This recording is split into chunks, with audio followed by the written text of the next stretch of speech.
At 20:45 on February 17, 1864, 8 men sat cramped in near-total darkness beneath Charleston Harbor. Lieutenant George Dixon, 25 years old, Confederate States Navy, commanded the H.L. Hunley from a position barely 2 feet wide. Behind him, 7 crewmen gripped the iron crank that connected their survival to their mission. The hand-cranked submarine displaced 5 tons. It measured 39 feet 5 inches long. The hull was a reconfigured iron steam boiler, just 42 inches at its widest point. There was no room to stand, no room to turn around. The air inside tasted metallic, thick with exhaled breath and coal oil lamp fumes. Dixon pressed his face to the forward viewport, a 4-inch circle of glass set into the conning tower. Through it, he could see the USS Housatonic anchored 1,500 yards offshore. The Union sloop of war carried 12 guns, 160 crew. It was the cornerstone of the Federal blockade that had strangled Charleston for nearly 3 years. The Hunley carried a single weapon, a copper torpedo packed with 135 pounds of black powder, mounted on a 16-foot iron spar projecting from the bow. One detonation, one chance. Dixon had volunteered for this. They all had. The Hunley had already killed 13 men in 2 separate sinkings during training. Horace Hunley himself, the submarine's designer and financier, had drowned at the helm during a test dive on October 15, 1863. Confederate authorities had pulled the vessel from the harbor floor with Hunley's body still locked inside. They renamed it in his honor. Then they asked for new volunteers. "Prepare to crank," Dixon said. His voice barely carried over the sound of water against the hull. The men positioned their hands on the propeller shaft crank. Each rotation turned the bronze propeller 1 complete revolution. Maximum speed, 4 knots. The Hunley had no engine beyond human muscle, no oxygen reserve beyond what 8 men could breathe, no emergency system. If something went wrong, they would die in the dark. Dixon gave the signal. The crew began cranking. The submarine moved forward through black water, submerged with only the conning tower above the surface. Dixon maintained depth by watching the mercurial gauge mounted beside the forward hatch. Too shallow, and the Housatonic's lookouts would spot them. Too deep, and they'd lose visual contact with the target. He held the submarine at periscope depth, the conning tower slicing through gentle swells. The distance closed. 1,000 yards. The Housatonic grew larger in Dixon's viewport, lamplight bleeding from portholes along the gun deck. Officers moved on the stern quarter. No alarm. No indication they'd been spotted. Dixon checked his pocket watch by the dim glow of the coal oil lamp. 20:53. They'd been cranking for 8 minutes. His men were already breathing hard. 800 yards. The Hunley's interior temperature climbed. Sweat dripped from faces, hands slipped on the iron crank. Arnold Becker, positioned second in the crank line, was 19 years old. He'd joined the Confederate Navy at 16. Frank Collins, directly behind Becker, was a machinist from Charleston. He knew exactly how the torpedo detonator worked, a percussion trigger mounted at the tip of the spar. On contact with the enemy hull, a spring-loaded plunger would drive into a mercury fulminate cap. The explosion would be massive. The question was whether the Hunley could clear the blast radius before detonation. 600 yards. Dixon saw movement on the Housatonic's deck. A figure near the starboard rail, looking out to sea, looking in their direction. Dixon didn't alter course, didn't slow. The submarine's profile was minimal, just the small conning tower visible above the waterline. In darkness, it could pass for driftwood, a floating log, nothing worth investigating. But the lookout kept watching. At 20:56, Acting Master John Crosby on the Housatonic's deck saw something moving toward the ship. Not driftwood, something deliberate, leaving a faint wake. He called out to officer of the deck, Robert Fleming. Fleming grabbed a spyglass, focused on the approaching object. It was closing fast, 400 yards. He couldn't identify it, but he knew it didn't belong there. "Beat to quarters," Fleming shouted. The alarm drum sounded across the deck. Crew scrambled to battle stations. Captain Charles Pickering emerged from his cabin. Muskets appeared along the rail. The ship's pivot rifle swung toward the unknown contact. Dixon heard the drum. He knew they'd been spotted. There was no abort procedure, no reverse mechanism. The only direction was forward. "Full crank," he ordered. The men pulled harder, arms burning, lungs heaving in the oxygen-depleted air.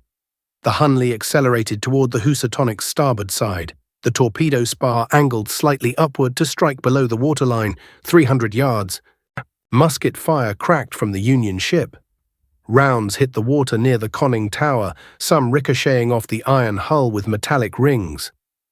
Dixon held course.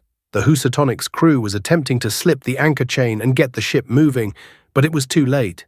Not enough time. The submarine was seconds from impact, 200 yards.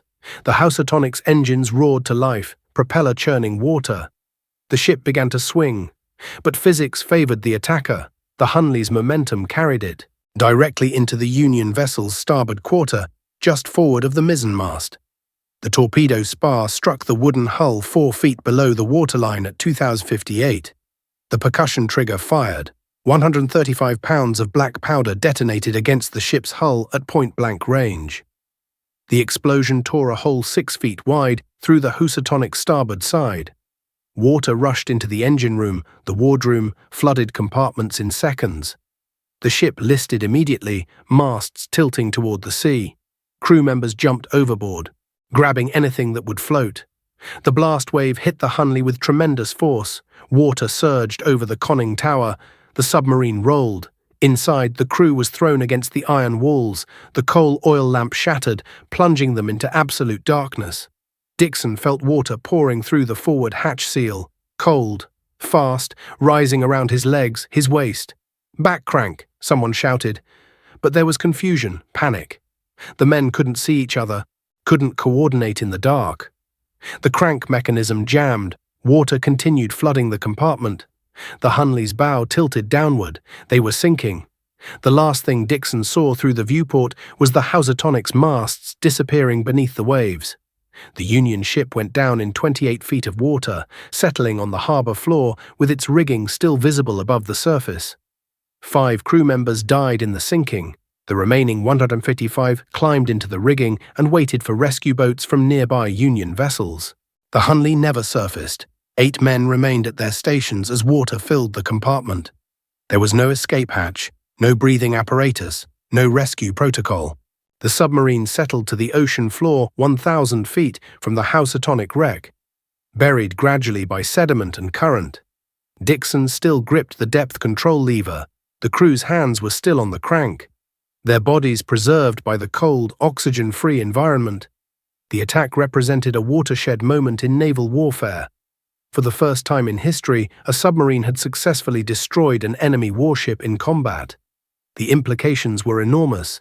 If a hand-cranked submersible operated by 8 men could sink a 1,240-ton sloop of war, what could future submarines accomplish? The technology was crude, lethal to its own crew, but it worked. The strategic concept was sound. Confederate forces waited for the Hunley to return. They lit signal fires on Sullivan's Island, the agreed-upon rally point. The fires burned through the night, then through the next day. No sign of Dixon or his crew. Days became weeks. Weeks became months. Confederate authorities eventually declared the crew lost, but the submarine's fate remained unknown. Had it been captured? Sunk by Union counterfire? Destroyed by its own torpedo? The mystery endured for 131 years. Charleston Harbor traffic moved above the wreck site countless times. Fishermen dropped nets. Storms churned sediment.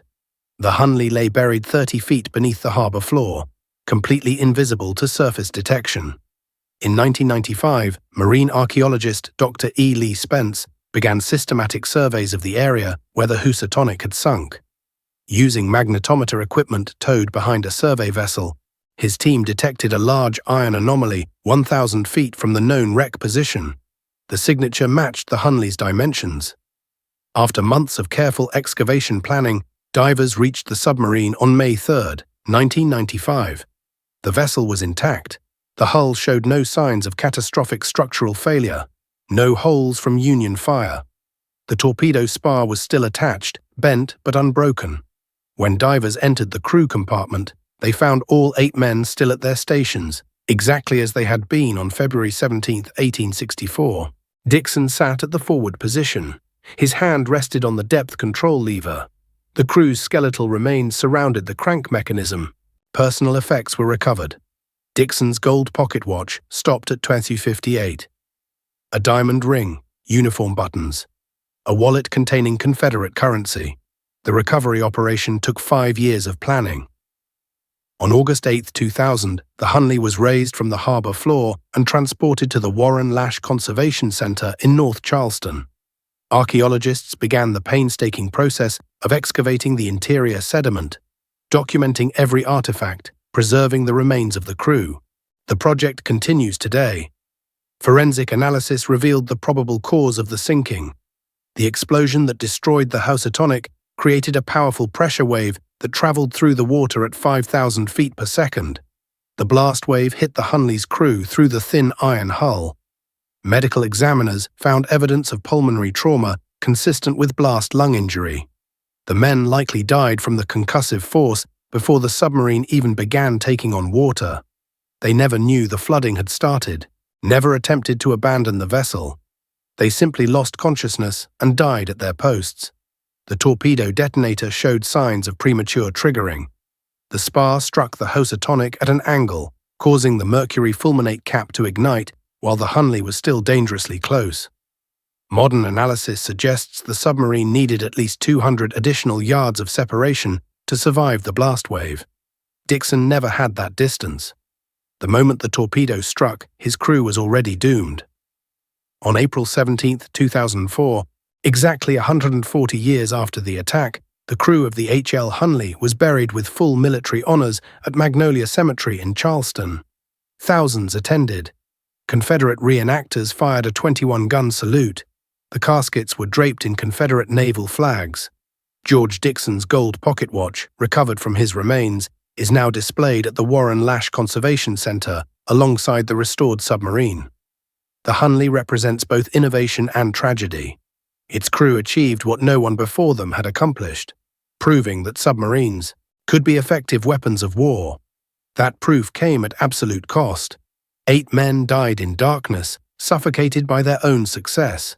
Every submarine that followed, every advancement in underwater warfare, traces its lineage back to that February night in Charleston Harbor when George Dixon pressed his face to a 4-inch viewport and ordered his crew to crank forward into history.